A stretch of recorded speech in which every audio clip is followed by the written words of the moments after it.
बात करेंगे बजट से संबंधित प्रमुख तथ्यों से। ठीक है, बजट संबंधी ऐतिहासिक तथ्य।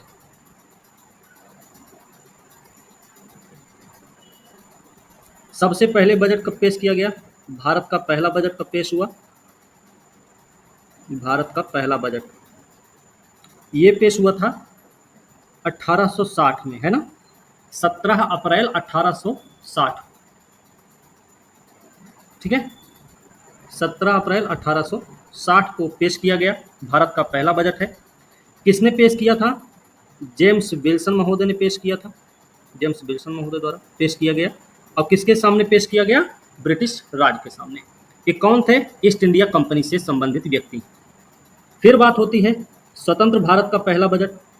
स्वतंत्र भारत का पहला बजट कब पेश हुआ? तो ये 26 नवंबर 1947 को पेश किया गया। किसके द्वारा पेश हुआ? ये आर के षणमुखम चट्टी द्वारा, है ना, चट्टी द्वारा पेश हुआ। स्वतंत्र भारत का पहला बजट था ये। बात करें 1950 तक की। 1950 तक की स्थिति क्या थी कि जो बजट था ना, वो राष्ट्रपति भवन में छपता था। राष्ट्रपति भवन में छपता था। इसके बाद 1950 के बाद क्या हुआ? ये कहाँ छपने लगा? नई दिल्ली मिंटो रोड पर एक प्रेस था, वहां पर ये छपने लग गया 1950 के बाद। फिर 1980 में क्या किया गया? 1980 में नॉर्थ ब्लॉक के बेसमेंट में एक सरकारी प्रेस स्थापित हुआ और तब से यहां पर छपने लग गया। ठीक है, यहां तक क्लियर है? ओके। Yes sir. भारत के 3 प्रधानमंत्री, पंडित नेहरू, इंदिरा गांधी और राजीव गांधी, ये 3 प्रधानमंत्री थे जिन्होंने बजट पेश किया था। बजट पेश किए थे, बजट पेश करने वाले प्रधानमंत्री थे ये लोग। ठीक है, ये 3 प्रधानमंत्री भारत के ऐसे थे जिन्होंने बजट पेश किया था। ओके। बात आती है मोरारजी देसाई की। मोरारजी देसाई की बात आती है। इन्होंने सबसे ज्यादा बार बजट पेश किया है, 10 बार बजट पेश किया इन्होंने। ये मतलब किसी एक व्यक्ति के द्वारा पेश किया जाने वाला सबसे अधिक बजट किसके नाम है? तो नाम है मोरारजी देसाई का। इसमें से फिर एक हैं प्रणब मुखर्जी। इनका नाम क्यों आ रहा है? इनका नाम इसलिए प्रसिद्ध है कि इनके पहले कार्यकाल का आखिरी बजट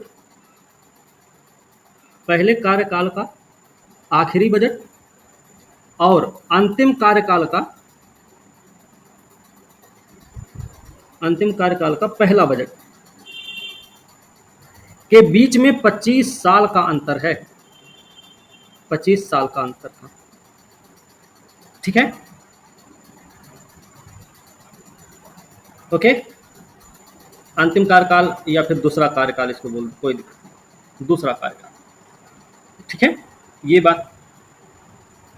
1999 की बात करें, 1999 तक क्या नियम था? बजट जो था ना, फरवरी के अंतिम कार्य दिवस को शाम 5 बजे पेश किया जाता था। 5 बजे पेश किया जाता था। 1999 तक बात थी, 1999 तक। इसके बाद क्या हुआ? 1999 के बाद क्या हुआ? यशवंत सिन्हा, जो पूर्व वित्त मंत्री थे, यशवंत सिन्हा पूर्व वित्त मंत्री थे। इन्होंने क्या किया? इन्होंने अंतिम कार्य दिवस, फरवरी का अंतिम कार्य दिवस ही रहा, लेकिन समय क्या किया इन्होंने? सुबह 11 बजे कर दिया। सुबह 11 बजे शुरू कर दिया इन्होंने। ठीक है, यहां तो कोई दिक्कत? ठीक है, चलो 2016 तक की क्या स्थिति रही? 2016 तक देखा जाए तो ये जो केंद्रीय बजट था वो कब पेश होता था? फरवरी के अंतिम कार्य दिवस को पेश होता था। लेकिन अरुण जेटली जो कि पूर्व वित्त मंत्री रहे, है ना, अरुण जेटली पूर्व वित्त मंत्री रही है, इन्होंने क्या किया? 2017 में जब इन्होंने बजट पेश किया तो वो उसका समय कर दिया 1 फरवरी। तब से 1 फरवरी को बजट पेश होने लग गया, है ना। एक नाम आता है डॉक्टर मनमोहन सिंह। डॉक्टर मनमोहन सिंह का नाम आता है, ठीक है।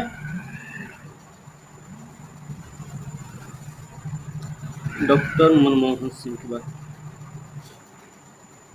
इनका नाम इसलिए आ रहा है क्योंकि इन्होंने 1991 में, भूलना मत, ये भारत के वित्त मंत्री थे और उस समय प्रधानमंत्री कौन थे? पीवी नरसिम्हा राव, है ना। 1991 में सबसे लंबा बजट भाषण दिया था इन्होंने, सबसे लंबा बजट भाषण दिया इन्होंने। किस बेस पर? लेकिन शब्द गणना के आधार पर, शब्द गणना के आधार पर इन्होंने सबसे लंबा बजट भाषण दिया था 1991 में। शब्दों की बात करें तो करीब 18,650 शब्द में इन्होंने भाषण दिया था, बजट भाषण, ठीक है। इसके बाद 2020 में आए हम, क्योंकि कोविड चल रहा था, महामारी चल रही थी, है ना। तो कोविड महामारी जो चल रही थी, इस समय भारत के वित्त मंत्री कौन थे? निर्मला सीतारमण। इन्होंने क्या किया? 2020 में सबसे लंबा भाषण दिया इन्होंने, सबसे लंबा बजट भाषण इन्होंने दिया। और वो जो सबसे लंबा बजट भाषण इन्होंने दिया वो किस बेस पर दिया? तो समय गणना के आधार पर, समय गणना के आधार पर इन्होंने दिया, ठीक है। और समय गणना के आधार पर इन्होंने दिया तो इनका समय कितना था? लगभग 2 घंटा 42 मिनट, 2 घंटा 42 मिनट तक इन्होंने बजट भाषण 2020 में दिया था, ठीक है। 2020 में। फिर 2017 की ही फिर से बात करेंगे और ये बात होगी किससे संबंधित? 2017 में बजट किन्होंने पेश किया था? तो अरुण जेटली जी ने पेश किया था। 2017 में इन्होंने क्या किया? रेल बजट और आम बजट या फिर बोले तो केंद्रीय बजट, दोनों को एक साथ मिला दिया। 2017 में रेल बजट और आम बजट दोनों को एक साथ किसने मिलाया है? अरुण जेटली जी ने, ठीक है। फिर बात आती है 2021 की। 2021 में बजट किसने पेश किया था? 2021 में भी बजट इन्होंने पेश किया, निर्मला सीतारमण जी ने। इन्होंने जो 2021 में बजट पेश किया था, क्योंकि कोविड-19 था ही, तो इन्होंने पहला पेपरलेस बजट पेश किया था, पहला पेपरलेस बजट पेश किया इन्होंने। बात यहां तक ठीक है? ठीक है। एक समारोह, एक जी सर। उत्सव के रूप में हलवा समारोह होता है। हलवा समारोह का आयोजन किया जाता है, कब किया जाता है? बजट के प्रस्तुतिकरण से पहले। बजट के प्रस्तुतिकरण से पहले जो हलवा समारोह का आयोजन होता है, लिख लीजिएगा। पहली बात तो बजट से पहले, बजट प्रस्तुति से पहले, ये लिख लो ब्रैकेट में। अब लिख लो, बजट की गोपनीयता बनाए रखने के लिए हलवा समारोह का आयोजन किया जाता है, ठीक है। बजट की गोपनीयता बनाए रखने के लिए हलवा समारोह का आयोजन किया जाता है। अब बजट से संबंधित संवैधानिक प्रावधानों की बात करें। संवैधानिक प्रावधान क्या है इससे संबंधित? आप अगर बात करते हैं आर्टिकल 109 की, ठीक है। अगर आर्टिकल 109 की बात करें तो इसमें क्या है? धन विधेयक संबंधी विशेष प्रक्रिया। धन विधेयक संबंधी विशेष प्रक्रिया का प्रावधान 109 में किया गया है। आर्टिकल 110 में क्या है फिर? आर्टिकल 110 में धन विधेयक की परिभाषा, धन विधेयक की परिभाषा। आर्टिकल 111 क्या है? विधेयकों पर राष्ट्रपति की स्वीकृति, विधेयकों पर राष्ट्रपति की स्वीकृति स्वीकृति 112 क्या है? वार्षिक वित्तीय विवरण, वार्षिक वित्तीय विवरण। 113 क्या है? 113 में क्या है? अनुमानों के संबंध में, अनुमानों के संबंध में संसद की प्रक्रिया, है ना। आर्टिकल 114 पे बात करेंगे। आर्टिकल 114 में क्या है? 114 क्या है भाई? विनियोग विधेयक से संबंधित, विनियोग विधेयक से संबंधित प्रावधान 114 में है। 115 में क्या है फिर? 115 में है अनुपूरक, अनुपूरक, अतिरिक्त या अधिक अनुदान संबंधी प्रावधान, अधिक अनुदान संबंधी प्रावधान। 116 में फिर क्या है? 116 में क्या है? 116 में है लेखानुदान, प्रत्यय अनुदान, प्रत्यय अनुदान, अपवाद स्वरूप अनुदान, अपवाद स्वरूप अनुदान 116 में। 117 में फिर क्या है? थोड़ा सा नीचे कर लीजिए। ओके, याद रखना, मतलब 116 लेखानुदान, प्रत्यानुदान, अपवाद स्वरूप अनुदान है। 117 वित्तीय विधेयक के संबंध में विशेष उपबंध है। 265 में करों का कानून के अधिकार के बिना नहीं लगाया जाना। 266 भारत और राज्यों की समेकित निधियों तथा सार्वजनिक खाते का प्रावधान किया गया है। 267 में आकस्मिकता निधि का प्रावधान है ना। 267 हो गया। अब 275, 275 में क्या प्रावधान है? संघ से कुछ राज्यों को अनुदान, कुछ राज्यों को अनुदान। एक सवाल आपसे यह भी पूछा जा सकता है, जो पहला बजट भारत का पेश हुआ था वहां पे लिख लेना, उस समय भारत का वायसराय रहा होगा। जाहिर सी बात है, 1857 की क्रांति के बाद की घटना है, तो भारत का वायसराय उस समय कौन था? लॉर्ड कैनिंग, है ना। लिख लेना वहां पे लॉर्ड कैनिंग का नाम, ठीक है। चलो, आर्टिकल 275 क्या है? संघ से कुछ राज्यों को अनुदान। अनुच्छेद है 279A, इसमें क्या प्रावधान है? जीएसटी परिषद से संबंधित प्रावधान है 279 279A में। अनुच्छेद 292 में क्या है? भारत सरकार द्वारा उधार लेने से संबंधित, भारत सरकार द्वारा उधार लेना संबंधी प्रावधान किया गया है 292 में। और वहीं पर आर्टिकल 293 की अगर हम बात करेंगे, ये राज्यों द्वारा उधार लेने से संबंधित प्रावधान, ठीक है, उधार लेने संबंधी प्रावधान 293 में है, ठीक है। यहां तक किसी को किसी प्रकार की दिक्कत? ठीक है, चलो। बजट अनुमान 2024-25 पे, अनुमान 2024-25, ये तो भाई बजट संबंधी प्रमुख तथ्य रहे हैं, ऐतिहासिक तथ्य रहे हैं, संवैधानिक प्रावधान की चर्चा हो गई, ठीक है, जिनसे अक्सर प्रश्न पूछे भी जाते हैं। बजट अनुमान 2024-25 की बात करेंगे। इसमें बात करेंगे कुल प्राप्ति और कुल व्यय। कुल प्राप्तियां कितनी रही हैं? तो 32.07 लाख करोड़ रुपए ये प्राप्तियां रही हैं। कुल व्यय कितने रहे हैं? कुल व्यय 48.21 लाख करोड़ रुपए ये कुल व्यय रहा है, ठीक है।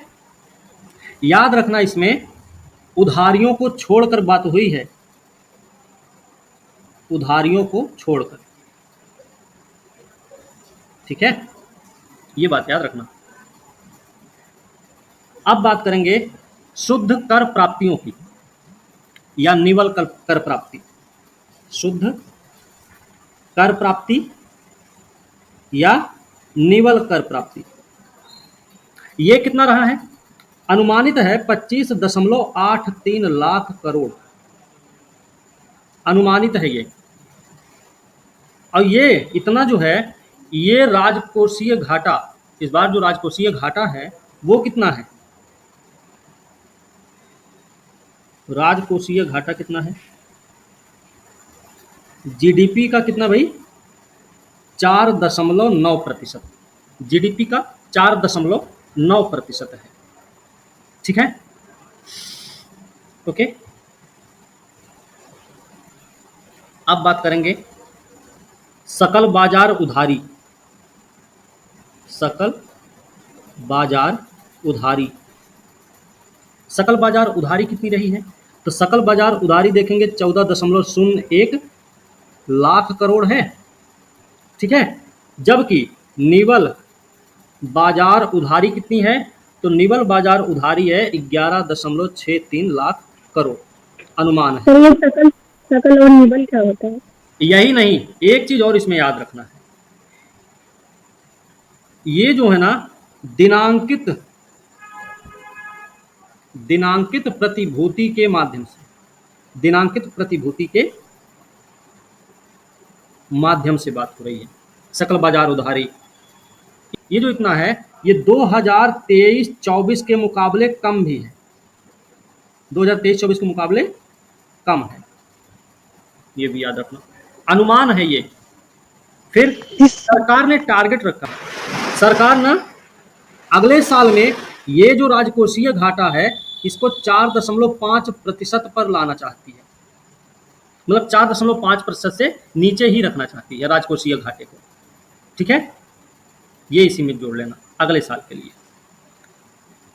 और 2026-27 तक सरकार का टारगेट है कि राजकोषीय घाटे को इस तरह से रखा जाए कि केंद्र सरकार का ऋण जीडीपी के प्रतिशत के रूप में लगातार कम होता जाए। कब तक के लिए अनुमान है, कब तक के लिए लक्ष्य है? 2026-27 तक के लिए। 2026-27 से है, ठीक है, तक के लिए नहीं, 2026-27 से है ये। ठीक भाई, अब बात करेंगे अप्रत्यक्ष करों की। अप्रत्यक्ष कर की बात करें, इसमें जीएसटी की बात करें। जीएसटी की सफलता से उत्साहित होकर जीएसटी के विस्तार की बात की गई। ठीक है, जीएसटी में जो सफलता दिख रही है उसकी वजह से बाकी जो बचे हुए क्षेत्र हैं उनमें विस्तार के लिए एक सरलीकृत और तर्कसंगत कर संरचना के बारे में सरकार का विचार है। ठीक है, मतलब जीएसटी विस्तार के बारे में बात समझे। सीमा शुल्कों के बारे में बात कर लें, क्षेत्र विशेष के लिए सीमा शुल्क की बात करें तो इसमें अब की बार कैंसर की 3 दवाइयों को पूरी तरह से टैक्स छूट दिया गया है। कैंसर की 3 दवा कौन सी है भाई, उसका नाम लिख लेना जरूर।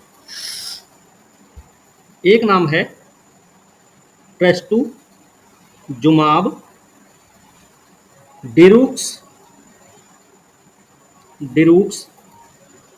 टीकेन, एक दवा का नाम तो ये है। ठीक है, दूसरी दवा कौन सी है? ओसीमर्टिनिब।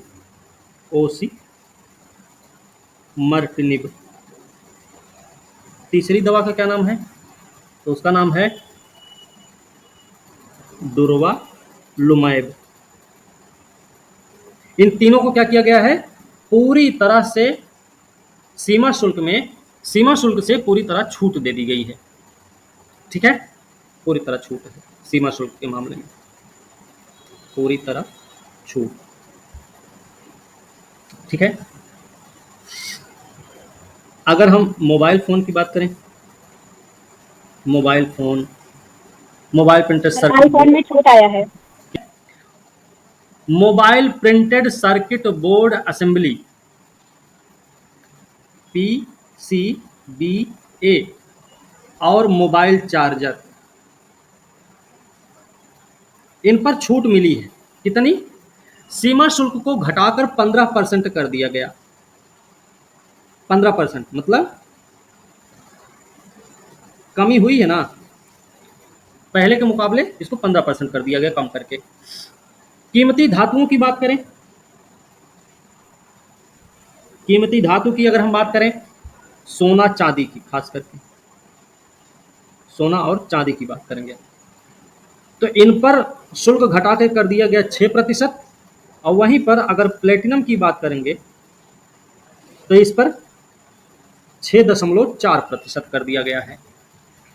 ठीक है, सीमा शुल्क को घटाकर 6.4% किया गया प्लेटिनम पे और 6% किया गया सोना चांदी पर।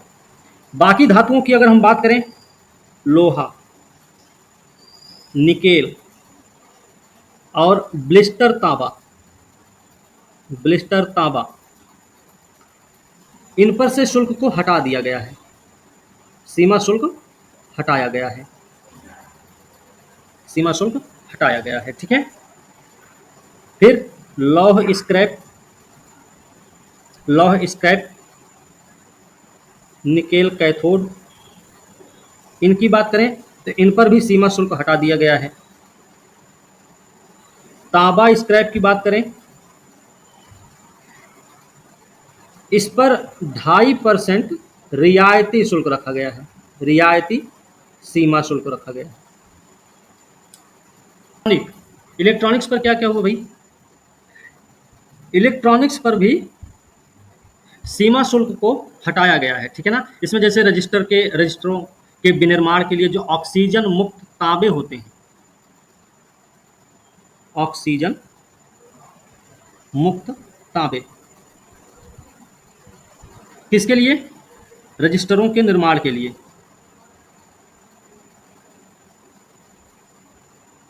निर्माण के लिए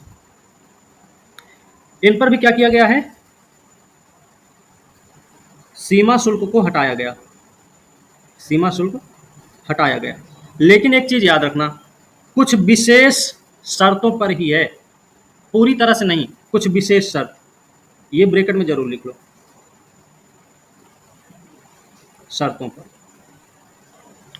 ठीक है, फिर बात करें रसायन और पेट्रोकेमिकल्स, रसायन और पेट्रोकेमिकल्स की बात करें, इसमें क्या है?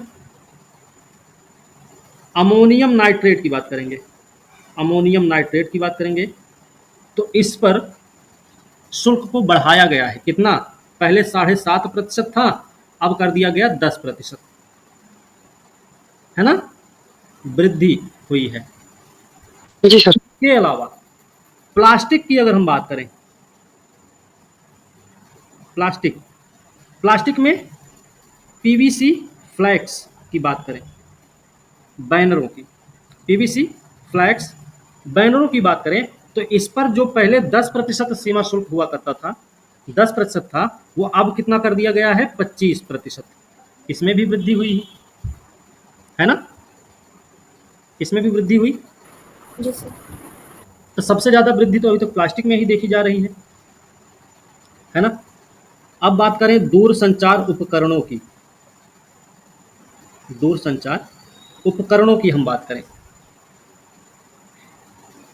पीसीबीए बताए थे ना अभी हम थोड़ी देर पहले आप लोगों को, मोबाइल वाले मामले में, mobile printed circuit board assembly, mobile printed circuit board assembly के बारे में बताए थे ना अभी। पीसीबीए का फुल फॉर्म लिख लो, प्रिंटेड सर्किट बोर्ड असेंबली। इस पर जो सीमा शुल्क है वो कितना हुआ? पहले 10% हुआ करता था, अब 15% कर दिया गया, 10 की बजाय 15% हो गया। ठीक है, ये हमें याद रखना है। ठीक है, व्यापार सुविधाओं की बात करें, व्यापार सुविधा की बात करें, इसमें लिख लीजिएगा घरेलू विमानन, घरेलू विमानन, नाव तथा जलयान के, तथा जलयान के एमआरओ, एमआरओ, ठीक है, एमआरओ उद्योगों को बढ़ावा देने के उद्देश्य से,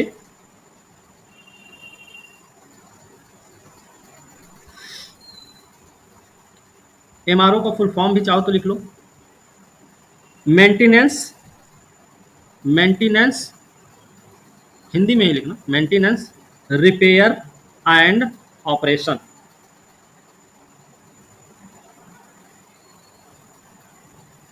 मेंटेनेंस, रिपेयर एंड ऑपरेशन, है ना सन्स, ठीक है भाई, इतना याद।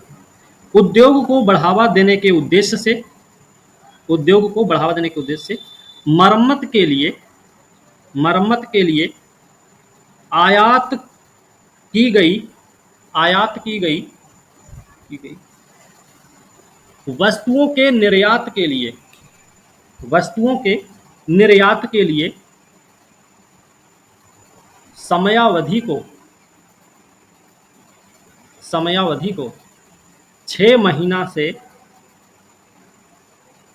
6 महीना से 1 साल करने का प्रस्ताव, या 12 महीना करने का प्रस्ताव, ठीक है। एक बार सर फिर से। अगला पॉइंट लिख लीजिएगा इसी व्यापार सुविधा वाले में, वारंटी वाली वस्तुओं को, वारंटी वाली वस्तुओं को मरम्मत के लिए, वारंटी वाली वस्तुओं को मरम्मत के लिए पुनः आयात करने की समय सीमा को, पुनः आयात करने की समय सीमा को 3 वर्ष से बढ़ाकर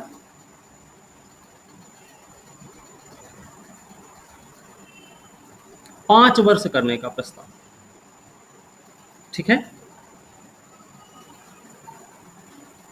हो गया। लिखिएगा अगला पॉइंट, 25 महत्वपूर्ण खनिजों को, 25 महत्वपूर्ण खनिजों को, इसी में 25 महत्वपूर्ण खनिजों को सीमा शुल्क से पूरी तरह छूट, सीमा शुल्क को पूरी तरह, सीमा शुल्क से पूरी तरह छूट, जबकि 2 महत्वपूर्ण खनिजों पर, 2 महत्वपूर्ण खनिजों पर सीमा शुल्क को कम करने का प्रस्ताव है, ठीक है। सौर ऊर्जा के मामले में लिखिएगा,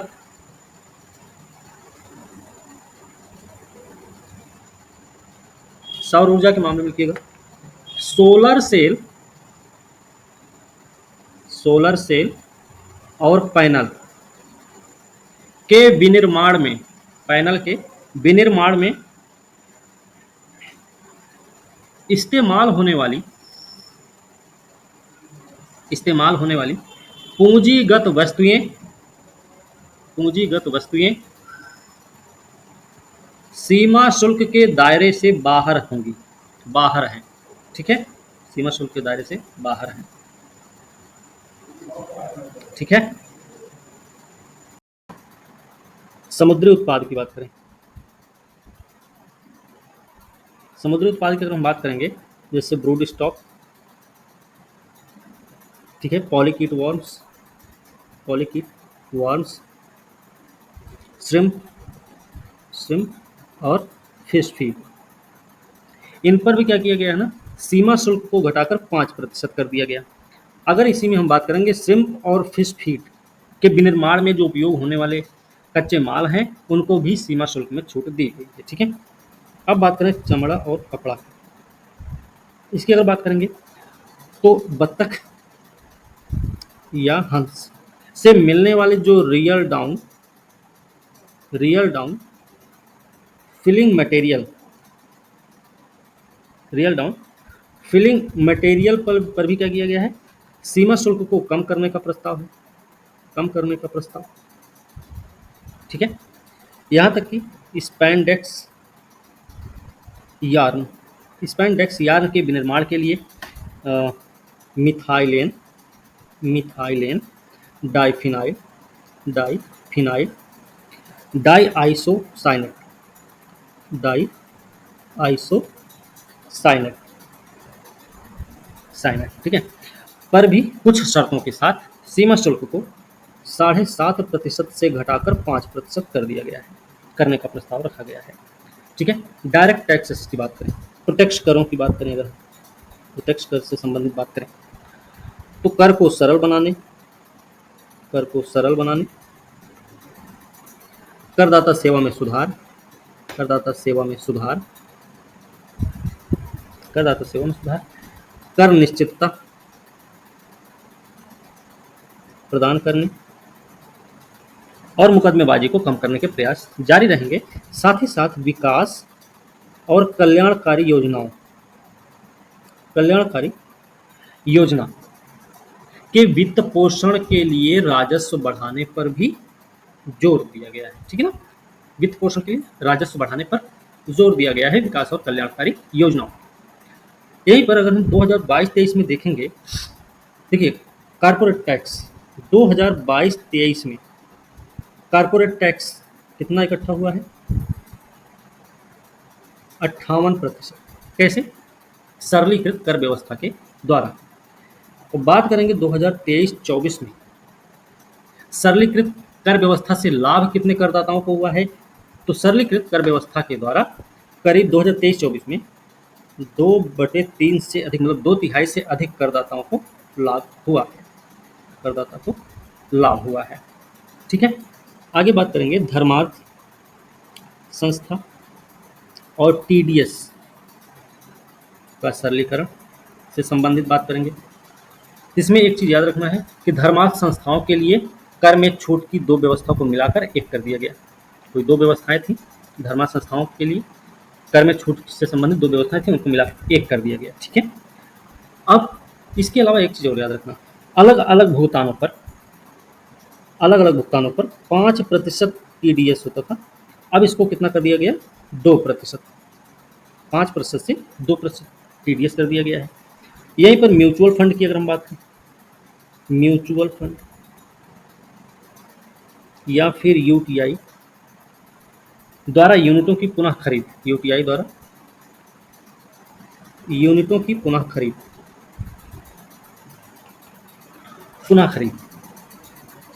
ठीक है, पर जो 20% का टैक्स लगता था, 20% का जो टीडीएस दर था ना, उसको समाप्त करने की बात हुई है, समाप्त करने का प्रस्ताव है। साथ ही हम ई कॉमर्स ऑपरेटर की बात करें, ई कॉमर्स ऑपरेटर पर टीडीएस दर को क्या किया गया है? ई कॉमर्स ऑपरेटर पर टीडीएस दर को 1% पहले हुआ करता था, इसको कर दिया गया 0.1% कर दिया गया। ठीक है, ये हमें याद रखने की जरूरत है, इतनी चीज़। कैपिटल गेन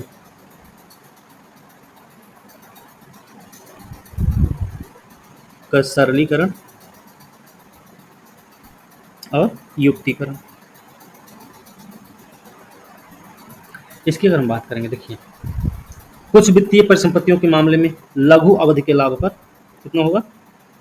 लघु अवधि के लाभ पर 20% टैक्स लगेगा। बाकी जो सभी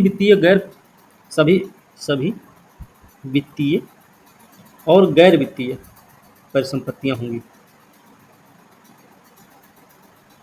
उन पर दीर्घावधि लाभ पर कितना? 12.5% टैक्स लगेगा। ठीक है, इसके साथ साथ परिसंपत्तियों पर कैपिटल गेन छूट की सीमा को भी बढ़ाया गया है। छूट की सीमा को कितना किया गया है? अब बढ़ा दिया गया, 1,25,000 प्रति वर्ष कर दिया गया। ओके, ये भी हमें याद रखिए। अलावा अगर देखेंगे जैसे सीमा शुल्क या और आयकर की सभी सेवाएं, जैसे जिसमें इसमें एक ये है ऑर्डर गिविंग इफेक्ट, और दूसरा है मतलब रेक्टिफिकेशन। इसके बारे में बोला गया है, ऑर्डर गिविंग इफेक्ट और रेक्टिफिकेशन के बारे में बोला गया है। इसका डिजिटलीकरण किया जाएगा। डिजिटलीकरण कितने साल में होगा? अगले 2 वर्ष में। अगले 2 वर्ष में इनका डिजिटलीकरण कर दिया जाएगा। ठीक है। अगर हम मुकदमेबाजी और अपील से संबंधित बात करें, जैसे विवाद से विश्वास योजना एक होगा, विवाद से विश्वास योजना, इसके 2024 का कुछ प्रस्ताव है, 2024 का प्रस्ताव। इसमें जैसे टैक्स अधिकरणों में अगर मान लीजिए कि टैक्स अधिकरणों में कोई प्रत्यक्ष कर, इसे लिख सकते हैं टैक्स अधिकरण एक तरफ लिख लें, फिर लिख सकते हैं इसमें डायरेक्ट टैक्स, ठीक है, उत्पाद शुल्क या सेवा कर से संबंधित अगर कोई भी अपील है, उनकी सीमा को टैक्स अधिकरण में अगर कोई इनसे संबंधित मामला है तो इसकी अपील तब हो सकती है जब ये 60 लाख रुपए तक मामला हो तब। ठीक है। दूसरा, उच्च न्यायालय में, उच्च न्यायालय में अपील कब होगी?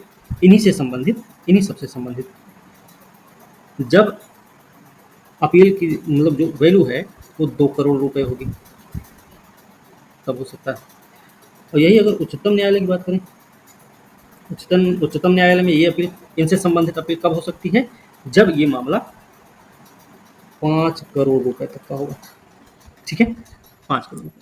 यहीं पर अंतर्राष्ट्रीय कराधान में जो मुकदमेबाजी, अंतर्राष्ट्रीय कराधान में मुकदमेबाजी को कम करने और निश्चितता प्रदान करने के लिए सेफ हार्बर नियमों के दायरे का विस्तार करने का भी प्रस्ताव है। ठीक है। अंतर्राष्ट्रीय कराधान में मुकदमेबाजी को कम करने और निश्चितता प्रदान करने के लिए सेफ हार्बर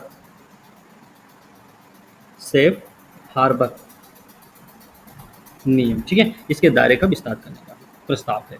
रोजगार और निवेश की बात करें, रोजगार और निवेश की अगर हम बात करें, ठीक है, तो स्टार्टअप इकोसिस्टम,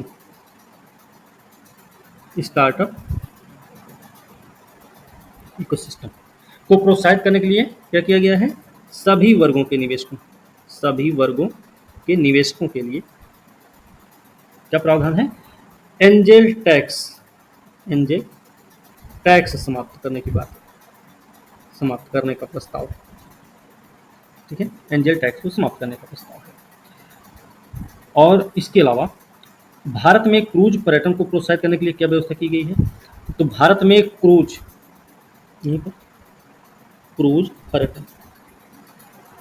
पर्यटन को प्रोत्साहित करने के लिए घरेलू क्रूज का संचालन करने वाली जो विदेशी शिपिंग कंपनियां हैं, उनके लिए कर व्यवस्था को सरल बनाने का प्रस्ताव। भारत में क्रूज पर्यटन को प्रोत्साहित करने के लिए घरेलू क्रूज का संचालन करने वाली जो विदेशी शिपिंग कंपनियां हैं, इनके लिए क्या किया गया है? कर व्यवस्था को सरल बनाने का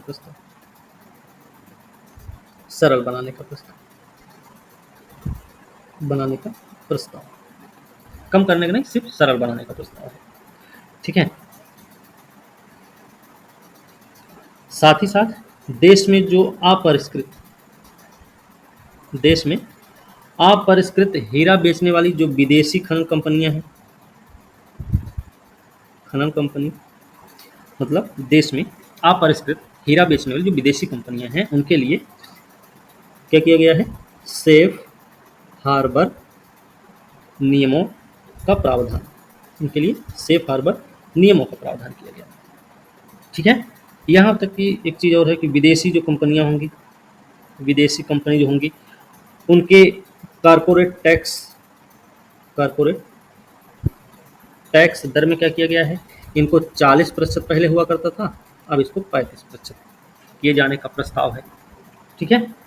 अब बात करें कर आधार के विस्तार से संबंधित। कर आधार का विस्तार। कैसे? फ्यूचर्स और ऑप्शंस के विकल्पों पर security transaction tax, security transaction tax, इसकी अगर हम बात करें फ्यूचर और ऑप्शन विकल्प पर, ठीक है, इनके टैक्स को बढ़ाकर कितना किया गया है? तो 0.02% और 0.1%, 0.02% फ्यूचर्स और ऑप्शन के विकल्प पर 0.1% करने का प्रस्ताव रखा गया है। ठीक है, सामाजिक सुरक्षा लाभ की अगर हम बात करें, सामाजिक सुरक्षा लाभ की अगर हम बात करेंगे तो इसमें क्या है? एनपीएस, एनपीएस मतलब नेशनल पेंशन सिस्टम। ठीक है, एनपीएस में जो नियोजनकर्ता द्वारा किए जा रहे योगदान की बात है, नियोजनकर्ता द्वारा किए जा रहे योगदान को क्या किया गया है? किए जा रहे योगदान को कर्मचारी के वेतन का कितना 10% पहले हुआ करता था, अब कितना कर दिया गया? 14% करने का प्रस्ताव है, 10 से 14% के बीच में। ठीक है, और एक चीज याद रखना इसी में कि 20 लाख रुपए तक की चल परिसंपत्तियों की सूचना ना देने को गैर दांडिक बनाने का भी प्रस्ताव रखा गया है। ठीक है ना, 20 लाख रुपए तक की अगर कोई चल परिसंपत्ति की सूचना नहीं देता है तो उसे गैर दांडिक बनाने का प्रस्ताव रखा गया है। वित्त विधेयक से और जो अन्य प्रस्ताव हैं, इक्वलाइजेशन लेवी 2% होता था, इसे वापस लेने की बात की गई है, वापस लेने की बात की गई है। व्यक्तिगत आयकर में भी बदलाव किया गया है। ठीक है, जो वेतनभोगी कर्मचारी हैं, वेतनभोगी कर्मचारी हैं, उनके लिए क्या प्रावधान है? स्टैंडर्ड डिडक्शन, स्टैंडर्ड डिडक्शन की बात करेंगे तो यहाँ पे पहले ये 50,000 रुपये हुआ करता था, अब इसको बढ़ाकर कितना 75,000 रुपये प्रस्ताव रखा गया, मतलब 50,000 रुपये से 75,000 रुपये करने का प्रस्ताव रखा गया है। और जो ये तो वेतनभोगी कर्मचारियों के लिए है। पेंशनभोगी कर्मचारी, पेंशनभोगी कर्मचारी की बात करें तो इनके पेंशन भोगियों के लिए पारिवारिक पेंशन पर, पारिवारिक पेंशन पर, पेंशन पर जो कटौती है वो 15,000 से बढ़ाकर कितना किया गया? 25,000 कर दिया गया है। ठीक है ना, पारिवारिक पेंशन, जो पेंशन भोगियों के लिए पारिवारिक पेंशन पर कटौती को 15,000 से बढ़ाकर 25,000 कर दिया गया। कर दरों की संशोधित संरचना के बारे में अगर देखें तो जैसे 0 से 3 लाख रुपए किसी की इनकम है तो इस पर कितना टैक्स लगेगा? 0%, मतलब टैक्स फ्री है ये। 3 से 7 लाख रुपए अगर किसी की इनकम है तो इस पर 5% टैक्स है। 7 से 10 लाख रुपए अगर किसी की इनकम तो उस पर 10% का टैक्स है। 10 से 12 लाख पर कितना टैक्स लगेगा? तो 15% लगेगा। 15 लाख से अधिक, 15 लाख से अधिक वालों पे 30% टैक्स लगाया जाएगा। ठीक है, यहीं पर एक चीज़ और याद रखना, ये जो नई कर व्यवस्था है, वेतनभोगी कर्मचारी, वेतनभोगी कर्मचारी की बात करेंगे तो इसमें इनकम टैक्स में 17,500 तक की बचत होगी। ठीक है, तो जो वेतनभोगी कर्मचारी होंगे नई कर व्यवस्था के तहत उनको टैक्स में 17,500 तक की बचत होगी। ठीक है, अच्छा, कर प्राप्तियों में हम रुझान की भी एक बार बात कर लें। कर प्राप्ति तो क्या मामला रहा है? अगर हम बात करें सकल कर राजस्व, सकल कर राजस्व की अगर बात करें तो इसमें 2022-23 के 11.3%, ठीक है, जीडीपी का प्रतिशत है भाई, ये भी याद रखने की जरूरत है, जीडीपी का प्रतिशत है, ये भी याद रखना है। तो 2022-23 में जो 11.3% सकल कर राजस्व था वो 2000, ये वास्तविक है, वास्तविक है ये। ठीक है, वही 2024-25 के बजट अनुमान में कितना रखा गया है? 11.8%। ठीक है, लेकिन सकल कर राजस्व की ही बात कर रहे हैं। तो 2023-24 के बजट अनुमान में क्या था? 11.1%। और वहीं अगर हम 2023-24 के संशोधित अनुमान की बात करेंगे, ये तो 2023-24 के बजट अनुमान में 11.1% रहा सकल कर राजस्व, लेकिन संशोधित अनुमान की अगर बात करेंगे तो कितना हो गया था? 11.6%। ठीक है, फिर बात करेंगे प्रत्यक्ष कर की। प्रत्यक्ष कर की अगर बात करेंगे तो ये 2022-23 के वास्तविक रूप से देखेंगे तो ये 6.2% था। 2024-25 के बजट अनुमान की अगर बात करें तो कितना हो गया है? 6.8%। लेकिन 2023-24 के अगर बजट अनुमान की हम बात करेंगे प्रत्यक्ष कर की, तो ये जीडीपी का 6.0% था। लेकिन 2023-24 के संशोधित अनुमानों की अगर हम बात करेंगे तो संशोधित अनुमान इसका रहा है 6.6%। ठीक है, यहीं पर हम अप्रत्यक्ष करों की भी बात कर लेंगे। अप्रत्यक्ष कर की अगर बात करें, जीडीपी का ही प्रतिशत है, याद रखने की बात। 2022-23 वास्तविक रूप से देखेंगे तो 5.1% रहा है। वहीं 2024-25 के बजट अनुमान में देखेंगे तो ये 5% हो गया है। ठीक है, ये हमें याद। घाटे की प्रवृत्तियों के बारे में बात करें, घाटे की प्रवृत्ति क्या रही है? तो राजकोषीय घाटा, सबसे पहले राजकोषीय घाटा की बात करेंगे। 2022-23 से 2022-23 से लेकर, ये भी जीडीपी के प्रतिशत में, ठीक है, 6.4% के मुकाबले ये 2024-25 के बजट अनुमान में 4.9% हो गया। मतलब लगातार राजकोषीय घाटे में कमी देखी गई है। ये बात भी हमें याद रखनी है कि राजकोषीय घाटे में 2022-23 से लगातार कमी अनुभव की गई है। 6.4% 2022-23 के वास्तविक बजट था। फिर 23-24 का बजट अनुमान 5.9% था, वही जब संशोधित अनुमान 5.8% हुआ, फिर अब हो गया 4.9%। ये चीज़। दूसरा, एक तो राजकोषीय घाटा। अब राजस्व घाटा, राजस्व घाटे की बात करें 2022-23 में ये कितना था? 4% के बराबर। अब ये 2024-25 के बजट अनुमान में कितना हो गया है? 1.8%। 1.8% हो गया राजस्व घाटा। इसमें भी लगातार कमी आई हुई है, राजस्व घाटे में भी लगातार कमी आई हुई है, ये भी याद रखना है। 2022-23 से लगातार कमी आई है।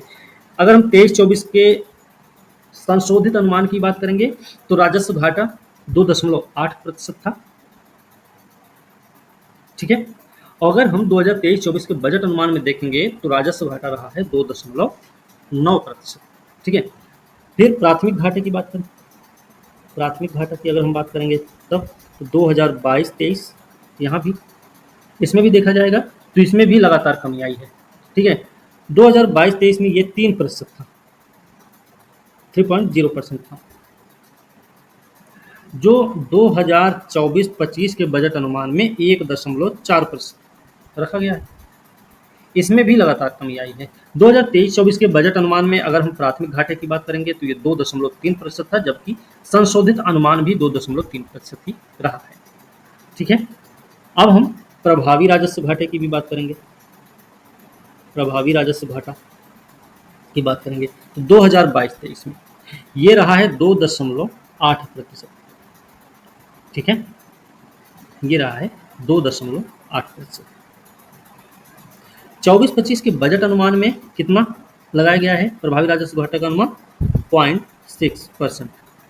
इसमें भी लगातार कमी आई है। ठीक है, जैसे कि आप अगर 2023-24 के बजट अनुमान की बात करेंगे प्रभावी राजस्व घाटे की तो इसका 1.7% था, लेकिन जो संशोधित अनुमान था 2023-24 के बजट का, वो था, संशोधित अनुमान था वो 1.8%। ठीक है, ये बात भी हमें याद रखना। अब ये एक सवाल आता है कि सबसे ज़्यादा पैसा कहाँ से आता है? तो रुपया कहाँ से आता है? तो इसमें अगर देखेंगे तो सबसे ज़्यादा रुपया आपको कहाँ से आया है, आने की बात है, तो ये सबसे ज़्यादा रुपया आया हुआ है आपका उधारी अन्य देयता से। कितना आया है? 27%। उसके बाद किसका नंबर है? उसके बाद नंबर है आने में आयकर का। इसका कितना है? तो 19% है। फिर उसके बाद नंबर आएगा जीएसटी और अन्य का, अन्य टैक्सेस पे 18%। फिर नंबर आएगा निगम कर, निगम कर चौथे नंबर पर है, इस यहाँ से 17%। ठीक है, बाकी उसके बाद 5, 4, 1, 9 ऐसे हैं। जैसे हम बात करें कर भिन्न प्राप्ति, कर भिन्न प्राप्ति की अगर हम बात करें तो यहाँ से 9%। फिर हम बात करेंगे केंद्रीय उत्पाद शुल्क, केंद्रीय उत्पाद शुल्क की बात करें तो यहाँ से 5%। ठीक है, और उसके बाद देखेंगे सीमा शुल्क, सीमा शुल्क से 4%। और सबसे कम आया हुआ है ऋण भिन्न पूंजीगत प्राप्ति से, ऋण भिन्न पूंजीगत प्राप्ति से कितना? 1%। ठीक है, अब ये सवाल कई बार पूछा जाता है सबसे ज़्यादा। देखिए क्रम से भी आपको पता होना चाहिए, सबसे पहले उधारी अन्य देयता से, फिर आय कर, फिर जीएसटी अन्य कर, निगम कर, फिर कर भिन्न प्राप्ति, केंद्रीय उत्पाद शुल्क, सीमा शुल्क, ऋण भिन्न पूंजीगत प्राप्ति से। इस तरीके से पैसा आता है। ठीक है, इस तरीके से सबसे ज़्यादा हिस्सा उधारी अन्य देयता का है, सबसे कम ऋण भिन्न पूंजीगत प्राप्ति का है। अब रुपया जाता कहाँ है? कहाँ जाता है रुपया? कहाँ जाता है? देख इसमें देखेंगे। ठीक है, तो सबसे ज़्यादा कहाँ गया है? सबसे ज़्यादा गया है कर व शुल्क में राज्य का हिस्सा, राज्यों का हिस्सा जो रहा है इसमें सबसे ज़्यादा गया। कितना गया है? 21%, 21% गया। उसके बाद नंबर आता है ब्याज भुगतान, ब्याज भुगतान में कितना गया? तो ब्याज भुगतान में 19% गया है। ठीक है, 19% यहाँ गया। फिर केंद्रीय क्षेत्र की जो स्कीम्स हैं, क्षेत्र की योजना में गया, कितना गया? केंद्रीय क्षेत्र की योजना में 16% गया। तीसरे नंबर पर ये है, इसमें रक्षा है, सब्सिडी पर पूंजीगत परिव्यय को छोड़ा भी गया है। इसमें भी याद रखना रक्षा और सब्सिडी, सब्सिडी पर पूंजीगत व्यय को छोड़ा गया है, पूंजीगत व्यय को छोड़कर है, ये भी याद रखना। ठीक है, ये हो गया। अब इसके बाद अन्य व्यय जो होते हैं वो 9% है, अन्य व्यय 9% है। 8% रक्षा पर, रक्षा पर कितना? 8%। ठीक है, और केंद्रीय प्रायोजित योजना पे, केंद्र प्रायोजित योजना पर भी कितना है? 8% है। ठीक है, और बात करेंगे वित्त आयोग अन्य अंतरण, वित्त आयोग अन्य की अगर बात करेंगे तो यहाँ भी 9%। ठीक है, सब्सिडी पर कितना गया है? सब्सिडी पर 6%, पेंशन पर 4% है ना, पेंशन 4%। ठीक है, तो इस तरीके से इसमें भी याद रखना सबसे ज़्यादा पैसा कहाँ गया है, फिर दूसरे नंबर पे, फिर तीसरे नंबर पे, फिर चौथे नंबर पे, है ना। इस तरीके से आपको ये भी याद रखना है। अब हम बात करें तो प्रमुख जो व्यय वाली मदें हैं, प्रमुख मदों के लिए कितना कितना दिया गया है। मद के लिए व्यय, इसके लिए अगर बात करें तो रक्षा पर कितना गया? रक्षा पर, रक्षा के लिए 4,54,773 करोड़ रुपए। ठीक है, ग्रामीण विकास की बात करें, ग्रामीण विकास के लिए 2,65,808 करोड़ रुपए। कृषि संबद्ध कार्यकलाप के लिए, कृषि संबद्ध कार्यकलाप के लिए 1,51,851 करोड़ रुपए। गृह के लिए 1,50,983 करोड़ रुपए। शिक्षा पर कितना? शिक्षा के लिए 1,25,638 करोड़। सूचना प्रौद्योगिकी की बात करें, सूचना प्रौद्योगिकी और दूरसंचार की बात करेंगे तो 1,16,342 करोड़ रुपए। स्वास्थ्य की बात करें तो स्वास्थ्य पर कितना खर्च हुआ, के लिए कितना गया है? 89,287 करोड़ रुपए। ऊर्जा क्षेत्र में, ऊर्जा क्षेत्र में देखेंगे तो 68,769 करोड़ रुपए। समाज कल्याण की बात करेंगे, समाज कल्याण के लिए 56,501 करोड़ रुपए। वाणिज्य उद्योग की अगर हम बात करेंगे तो वाणिज्य उद्योग के लिए 47,559 करोड़ रुपया आवंटित किया गया है, ठीक है ना। इन सबके अलावा देखेंगे हम तो मनरेगा पिछले मुकाबले ज़्यादा है कि कम है। तो पिछले में मनरेगा को दिया गया, मतलब 23-24 के बजट में मनरेगा को के लिए दिया गया था 60,000 करोड़ रुपए, ठीक है। 24-25 के बजट में कितना दिया गया, तो 86,000 करोड़ रुपए आवंटित किए गए। अनुसंधान विकास परियोजना के लिए बात करेंगे तो अनुसंधान विकास परियोजना के लिए अगर हम बात करेंगे तो इसमें 2023-24 में 840 करोड़ रुपया था, तो 24-25 में कितना हो गया है, सॉरी 1200 करोड़ रुपए आवंटन किया गया है, ठीक है। नाभिकीय ऊर्जा के लिए बात करें तो नाभिकीय ऊर्जा में देखेंगे ना तो 2023-24 के बजट में 442 करोड़ रुपए आवंटित किए गए थे, लेकिन 24-25 में कितना हुआ है, तो 2,228 करोड़ रुपए आवंटित किए गए। औषध उद्योग की बात करें, औषध उद्योग की अगर हम बात करेंगे तो औषध उद्योग के लिए 2023-24 में 1200 करोड़ रुपया आवंटित था, 24-25 में कितना किया गया है, 2143 करोड़ रुपए औषध उद्योग। सेमीकंडक्टर के विकास और डिस्प्ले विनिर्माण के लिए 23-24 में जहां 3,000 करोड़ रुपए आवंटित किए गए थे, वहीं 24-25 में 6903 करोड़ रुपए आवंटित किए गए हैं, ठीक है। अब सौर ऊर्जा के क्षेत्र में बात करेंगे तो इसमें 23-24 के बजट में 4970 करोड़ रुपए का प्रावधान था, लेकिन 24-25 में क्या हुआ, इसे 10,000 करोड़ रुपए आवंटित किए गए हैं, ठीक है, सौर ऊर्जा के लिए। प्रत्यक्ष लाभ अंतरण एलपीजी, डीबीटी, एलपीजी के लिए अगर बात करें 23-24 में तो 180 करोड़ रुपए आवंटित थे, लेकिन 24-25 में 1500 करोड़ रुपए आवंटित किए गए इसके लिए, ठीक है। अब यहाँ पे IDEA स्कीम के अधीन क्रेडिट लाइन इसके लिए अगर देखेंगे 23-24 में इसके लिए 1300 करोड़ रुपए आवंटित था, लेकिन 24-25 में जब देखेंगे तो ये 3849 करोड़ रुपए आवंटित किए गए, ठीक है ना, ये हो गया। अब हम बात करेंगे राजस्व प्राप्ति की।